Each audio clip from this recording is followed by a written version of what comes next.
But how can I be grateful for everything when there are so many things that are bad? Yeah, I understand being grateful for this stuff right here. I understand that.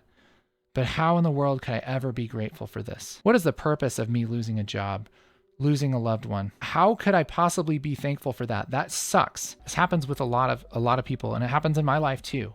This is the part where I feel like in a workshop like this, that somebody would tell you, okay, well, here's why that's not that bad.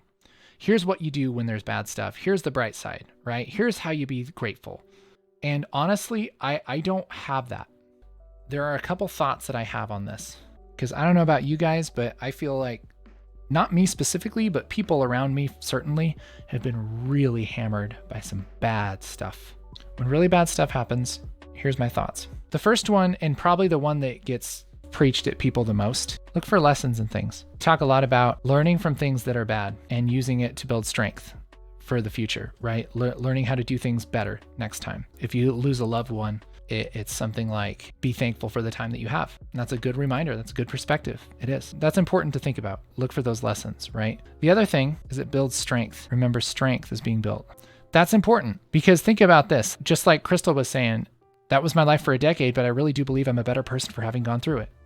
Yeah, it makes you better. Again, these are not things that make what you're going through good or happy. These are good things that also are happening. So lessons, those are a good thing. Strength, that's a good thing.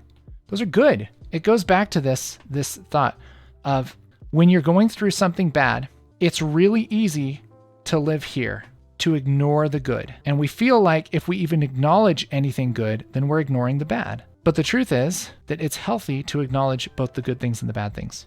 And so this is no different. When stuff that's really bad happens, there needs to be some acknowledgement of the good things too. And that is much easier said than done. Oftentimes, this won't be very active in your life for a while. Things like grief, things like sorrow, man, it sucks and there's not a lot to do about it. And after a while, you might start to see these lessons. You might start to see the strength. You might start to see like a reason for stuff happening. But the older I get, the more that I think about this, the more that I see this in my own life, the more I realize that those things are true, but they're really hard in the moment. And there are things that are so bad that you feel like there are no lessons. You feel like there isn't a lot of strength. It just sucks.